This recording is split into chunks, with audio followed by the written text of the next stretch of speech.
வணக்கம் டீச்சர்ஸ், எல்லாரும் நல்லா இருக்கீங்கன்னு நினைக்கிறேன். நானுமே ரொம்பவுமே நல்லா இருக்கேங்க. நம்மளோட சேனலை தொடர்ந்து பார்த்துட்டு வர எல்லாருக்குமே ரொம்ப நன்றிங்க. நம்மளோட சேனல்ல வந்துட்டு டெட்டுக்கான ப்ரீவியஸ் இயர் கொஸ்டின்ஸ்லாம் பார்த்துட்டு இருக்கோம். நம்மளோட சேனல் பிடிச்சிருந்தா கண்டிப்பாக சப்ஸ்கிரைப் பண்ணிக்கோங்க, அதே மாதிரி லைக் பண்ணிக்கோங்க. ஸோ நம்மளோட சேனல் பிளேலிஸ்ட்லையும் போயிட்டு உங்களுக்கு தேவைப்படுற வீடியோஸை நீங்கள் பாருங்க. எக்ஸாம் பாயிண்ட் ஆஃப் வியூவில் யூஸ்ஃபுல்லாக இருக்கும். சரிங்களா? சரி, வாங்க இன்னைக்கான வீடியோக்குள்ள போகலாம். இன்னைக்கு என்ன பார்க்க போறோம் அப்படின்னு பார்த்தீங்கன்னா, TN 10 பேப்பர் 1 தமிழ். இந்த கொஸ்டின் பேப்பர் எப்போ நடந்த கொஸ்டின் பேப்பர் பார்த்தீங்கன்னா 15/10/2022 ஆஃப்டர்நூன் செஷன்ல நடந்த ஒரு கொஸ்டின் பேப்பருக்கான ஆன்சர்ஸ் தாங்க நம்ம பார்க்க போறோம்.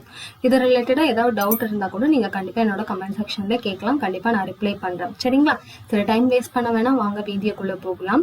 ஸோ ஃபர்ஸ்ட் கொஸ்டின் என்னன்னு பாருங்க. எவற்றை உண்ண முடியாது என்று வே ராமலிங்கனார்னா உங்களுக்கு தெரியல, நாமக்கல் வே ராமலிங்கனார் உழவு பொங்கல் பாடலில் குறிப்பிடுகிறார். இந்த உழவு பொங்கல் அப்படின்றது வந்து 5th ஸ்டாண்டர்ட் டேர்ம் 2ல இருக்கிற ஒரு கவிதை தான் நம்மளுக்கு. ஓகேங்களா? பாடல். ஓகேங்களா? இதுல வந்து எதை வந்து நம்மளால சாப்பிடவே முடியாதுன்னு சொல்லிட்டு வே ராமலிங்கனார் குறிப்பிடுகிறாரு அப்படின்னு கேட்டா, தங்கம் மற்றும் வெள்ளி இதை வந்து நம்மளால சாப்பிட முடியாது அப்படின்னு சொல்லிட்டு அவர் அந்த பாடல்ல குறிப்பிட்டிருக்காரு. இது வந்துட்டு அவருடைய கவிதை தொகுப்புல இருந்து எடுக்கப்பட்ட ஒரு பகுதி அப்படின்னு சொல்லிட்டு சொல்றாங்க. அடுத்து பாருங்க, தவறான இணையை காண்க அப்படின்னு சொல்லிட்டு சொல்றாங்க. கமுகு, பாக்கு, பரி, யானை, வாரணம், குதிரை, சிங்காரம், அழகு. இதுல எது தவறானது அப்படின்னு பாத்தீங்கன்னா B மற்றும் C தவறானது. ஏன்னா பரி அப்படின்னா என்னன்னா குதிரை, வாரணம் அப்படின்னா யானை. இது ரெண்டுத்தையும் மாத்தி கொடுத்துருக்காங்க. இந்த கமுகுனா பாக்கு, சிங்காரம்னா அழகு. சோ இதுல தவறானது பரி மற்றும் வாரணம். அடுத்த கொஸ்டின் பாருங்க, சிற்றில் நற்றூன் என தொடங்கும் பாடல் இடம்பெற்றுள்ள நூல் எது அப்படின்னு சொல்லிட்டு கேக்குறாங்க. இந்த பாடல் இடம்பெற்றுள்ள நூல் எது அப்படின்னு பாத்தீங்கன்னா புறநானூறு அப்படின்னு சொல்லிட்டு சொல்றாங்க. சரிங்களா? புறநானூறு. இது வந்து வீரத்தாயாகிய காவற்பெண்டு பாடியுள்ள ஒரு பாடல் அப்படின்னு சொல்லிட்டு சொல்றாங்க. புறநானூறுல வீரத்தாயாகிய காவற்பெண்டு பாடிய ஒரு பாடல். அடுத்து பாருங்க, நீகான் என்பவர் யார் அப்படின்னு கேக்குறாங்க. நீகான்னா நாவாய் ஓட்டுபவர், இல்லைன்னா படகு ஓட்டுபவர் அப்படின்னு சொல்லலாம். நீகான் நாவாய் ஓட்டுபவர். அடுத்து பாருங்க, பொருத்துகள்ல நம்மளுக்கு கொடுத்துருக்காங்க. சொல் மற்றும் பொருள் கொடுத்துருக்காங்க. இதுக்கான ஆப்ஷன் முதல்ல நான் உங்களுக்கு சொல்லிடுறேன். ஆப்ஷன் D தான் நம்மளுக்கு ஆன்சர். சரிங்களா? ஸோ நேமி அப்படின்னா என்ன அர்த்தம்னு பார்த்தீங்கன்னா சக்கரம் அப்படின்னு அர்த்தம். சரிங்களா? நேமி அப்படின்னா என்ன அர்த்தம்?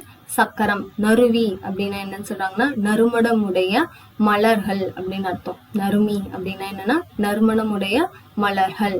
அடுத்து பாருங்க, தூவினா தூவி, சுவல் அப்படின்னு என்னன்னா தோல். இதெல்லாம் ஞாபகம் வச்சுக்கோங்க. அடுத்து பாருங்க, வாழ்வில் அறிவு தெளிவு உண்டாக தேவைப்படுவது எதுன்னா கல்வி. வாழ்வில் அறிவு தெளிவு உண்டாக தேவைப்படுவது என்ன? கல்வி. அடுத்து கூற்று 2 1 2 கொடுத்திருக்காங்க. நிறைந்த நீர் வளத்தோடு பயிர்கள் விளையும் நிலம் நன்சை. சரி. குறைந்த நீரால் பயிர்கள் விளையும் நிலம் புன்சை. இது ரெண்டுமே சரி. கூற்று 1 2 ரெண்டுமே சரி.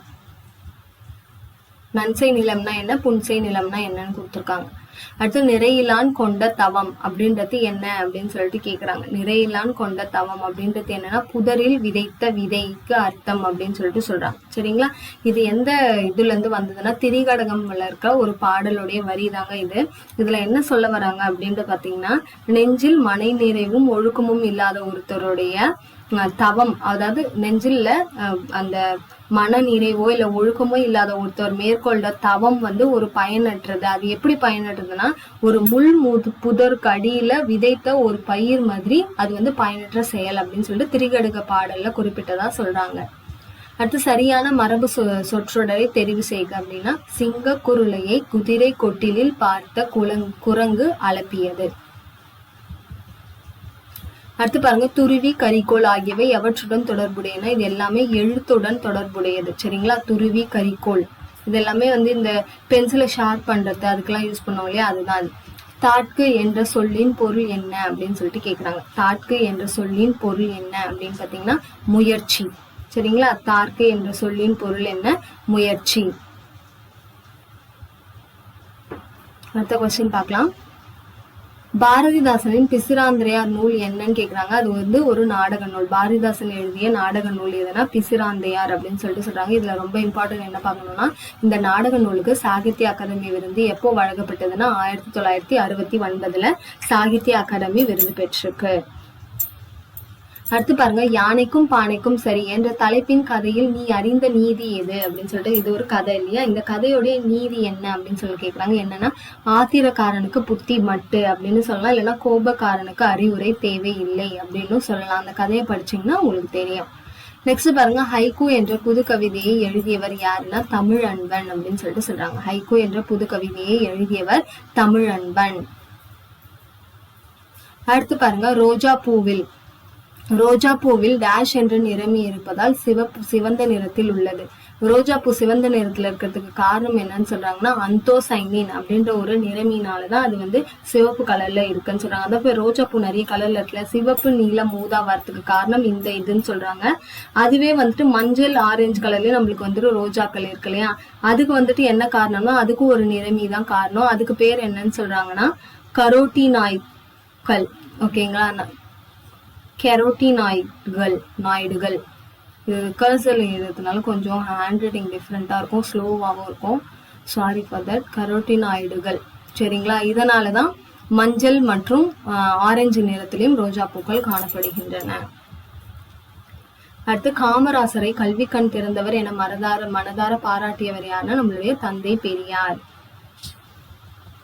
அடுத்து பாருங்க, நீங்கள் பொருளில் வரும் வேற்றுமை எது அப்படின்னு சொல்லிட்டு கேக்குறாங்க. நீங்கள் பொருளில் வரும் வேற்றுமை எதுன்னா ஐந்தாம் வேற்றுமை உருபு என்னன்னு உங்களுக்கு தெரியலையா, இல் வரும், இல்லைன்னா நம்மளுக்கு என்ன வரும்னா இன் வரும். அதுதான் நம்ம என்னன்னு சொல்லுவோம்னா ஐந்தாம் வேற்றுமை அப்படின்னு சொல்லிட்டு சொல்லுவோம். அடுத்து பாருங்க, வல்வில் ஓரி வில்லாற்றலில் சிறந்து விளங்கியவர் என்பதை கூறும் தமிழ் இலக்கியம் எதுனா புறநானூறு. ஓரினா உங்களுக்கு தெரியல, கடையேழு வள்ளர்களுள் ஒருவர் தான் ஓரி. அவர் வில்லாற்றல்ல சிறந்த ஒரு விஷயத்த புறநாறு மூலியமா நம்மளால அறிய முடிகிறது. திருக்குறளில் இடம்பெறும் இரு மலர்கள் என்னன்னா அனிச்சம் மற்றும் குவளை. அடுத்து, தமிழை ஆட்சி மொழியாக கொண்ட வெளிநாடுகள் எதுனா இலங்கை மற்றும் சிங்கப்பூர்.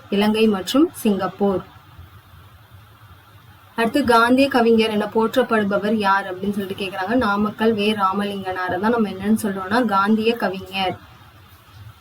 அடுத்து பாருங்க, அதே கொஸ்டின் கேட்டிருக்காங்க பாருங்க. பிசிராந்தையார் நாடக நூலுக்கு சாகித்ய அகாதமி விருது பெற்றவர் யாருன்னா பாரதிதாசனுடைய பிசிராந்தையார் நூல் தான் என்ன ஒரு நூல்னு கேட்டாங்க, நாடக நூல். அதுக்கு சாகித்ய அகாடமி எப்ப கிடைச்சது, 1969. அடுத்து பாருங்க, இது எங்கள் கிழக்கு என்ற நூலை இயற்றியவர் யாருன்னா தாராபாரதி. சரிங்களா, தாராபாரதியுடைய இயற்பெயர் என்னன்னா ராதாகிருஷ்ணன். அவர் வந்து நம்ம என்னன்னு சொல்லுவோம்னா கவி ஞாயிறு அப்படின்னு சொல்லிட்டு சொல்லுவாங்க. கவி ஞாயிறு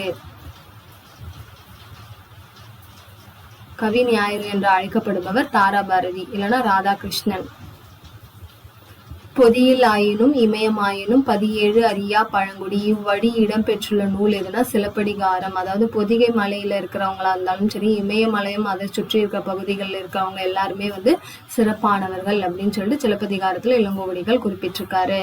அடுத்து, பகைவர் குத்தி கோடு நுணுகி சிதைந்து குள்துறை குற்றிலா மாதோ இவ்வடியினை இயற்றியவர் யார் அப்படின்னா ஔவையார். இந்த வரி மூலமா ஔவையார் வந்துட்டு என்ன சொல்றாங்கன்னா, பகைவர்களை குத்தியதுனால வேலினுடைய நுனி முறிந்து கொல்லனுடைய உலைக்களத்துல பழுது பார்க்க கிடைக்கின்றன.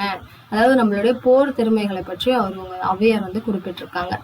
அறநெறி சாரும் என்னும் நூலின் ஆசிரியர் யாருன்னு கேக்குறாங்க. முனைப்பாடியார். இது வந்துட்டு ரிப்பீட்டட் கொஸ்டின். அடுத்து பாருங்க, பாரதிதாசனுக்கு புரட்சி கவி என்ற பட்டத்தை கொடுத்தவர் யாருன்னு கேக்குறாங்க. இதையும் யார் கொடுத்திருக்காங்கன்னா தந்தை பெரியார்.